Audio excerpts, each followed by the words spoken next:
അങ്ങനെ നമ്മുടെ ആയുധങ്ങളെല്ലാം പെറുക്കിക്കെട്ടി ഞാൻ ഇറങ്ങിയിട്ടുണ്ട്.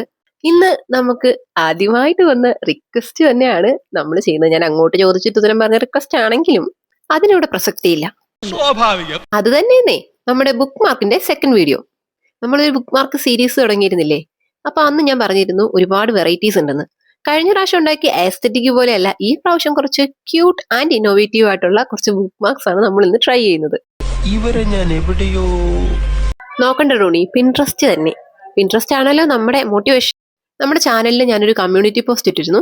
ഇപ്പൊ എവിടെ നോക്കിയാലും give away give away give away എന്നാണല്ലോ. അങ്ങനെ ഫൈനലി ഞാനും തീരുമാനിച്ചു ഒരു ഗീവ് അവേ ചാനലിലേക്ക് കൊടുക്കാന്ന്.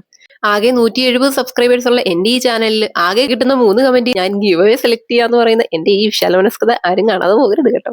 By the way, coming back to the point, നമ്മളപ്പോ നമ്മുടെ ഈ ചുണക്കുട്ടന്മാരെയൊക്കെ ഒന്ന് പെയിന്റ് ചെയ്ത് ഇതുപോലെ ഒന്ന് കട്ട് ചെയ്തെടുക്കുന്നുണ്ടേ.